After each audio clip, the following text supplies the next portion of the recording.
Hello, I'm going to be discussing the proposition that physician-assisted death is a beneficial option for patients with terminal or degenerative progressive illnesses. My main claim is that the advocate of this proposition was unsuccessful in arguing a claim of fact. The first point that I'm going to be talking about was the proponent's first main point, and it was that physician-assisted death ends the suffering of terminally ill or machine-dependent patients. Then I will be talking about the secondary point, which was that physician-assisted death frees the patient's families and loved ones from an emotional burden. And then I will be talking about the third and final point: each person with a terminal illness has the right to choose their treatment or lack thereof. So for the first statement, physician-assisted death ends the suffering of terminally ill or machine-dependent patients. There's no clear-cut definition of what suffering is in this argument. Are the patients suffering mentally, physically? There's just no way to know based off the evidence given and the background presented. Also, he makes a sweeping generalization in this argument. He makes the assumption that all machine-dependent and terminally ill patients are suffering, when there are cases where there are terminally ill patients who aren't necessarily in pain. They're just going to die within the next 6 months. It doesn't necessarily mean that they are in pain. Moving on to the second point, that physician-assisted death frees the patient's families and loved ones from an emotional burden. This is a fallacy of division. The impact that the death of a loved one may have on a family member depends on the relationship that the family has with that terminally ill patient. Just because there might be some cases where a family is devastated by one situation where somebody is terminally ill does not necessarily mean that's true for all cases. There might be a situation where the person who's terminally ill didn't have good relationships with their family members, or they don't have any family members there. So, and then going on to the evidence used for the second point, the personal example about how the advocate was the primary caretaker for his grandparents while they were terminally ill. While this is a good point, it would be a better point if it was a claim of value argument, not a claim of fact argument, because it relies heavily on emotional appeals, and there's no clear objective information in this evidence. Moving on to the third point, each person with a terminal illness has the right to choose their treatment or lack thereof.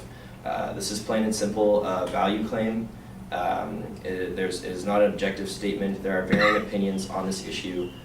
Claims of fact must be supported by claims of fact, and you can't support a claim of fact with a claim of value.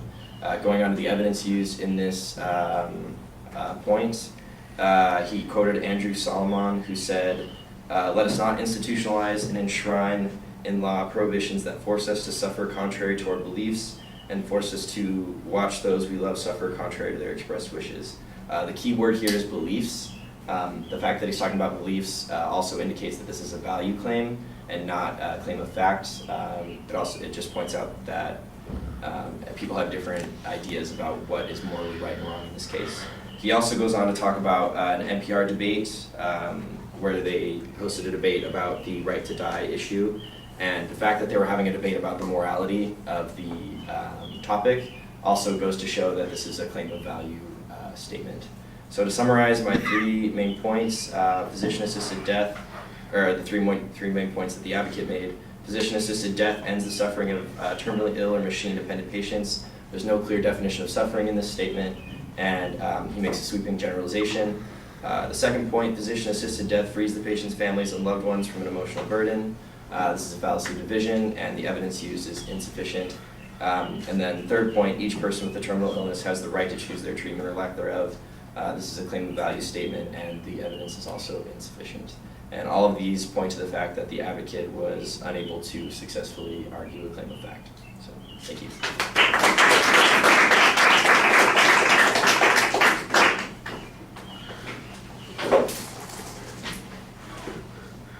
All right, well, the vast majority of your response, especially on the second and the third points, has to do with whether or not there is a value issue that's at play here, and as a consequence that the advocate's argument falls outside of the purview of the assignment, and that's problematic. I can see that there's a reasonable argument to be made. What's the consequence of that? Should we judge the argument as being true but irrelevant? Should we say that we can't really determine its truth because we aren't allowed to look at the appropriate data that would apply if it was a value claim, because that's outside of our purview here? So I think there needs to be a little bit more explanation about why it being a value argument is important, especially since that's the primary response that you have both to the second and the third point. On the first point, I like the start that you have there, that there's no clear definition of suffering, and there's not really any discussion, though, of how suffering, whether it is mental or physical, is dealt with under the existing policies or rules, and therefore why something different would change any of that. If a person is physically suffering, there's plenty of pain medication for those sorts of things.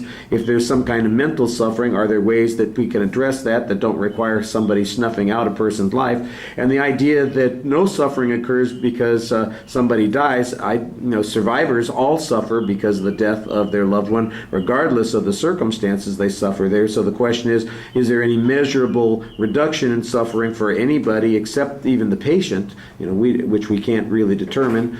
Under those circumstances. So I think you've got the right idea on this point. I just think that you need a little bit more evidence on that particular point. On the second point, you're trying to rely on a fallacy argument here, and I think the notion that there's kind of this sweeping statement is okay, except I'm not sure that anybody is really worried about, families where they had a problematic relationship or any of those kinds of things. It is a generalization. Maybe he shouldn't have said all, he should have said most. I understand the criticism there, but I'm not sure it undermines the essence of the argument there. The other information is that it's about a value claim. It would be nice, for instance, if you had a counter example of a claim where people, in fact, went through this process and they were, they came out, they still come out dead, but they come out as better people, suffering less, or feeling like they've accomplished something by the process that they went through, and we don't get anything like that. So I think maybe a little bit more direct response on that point would be helpful. All right, thank you.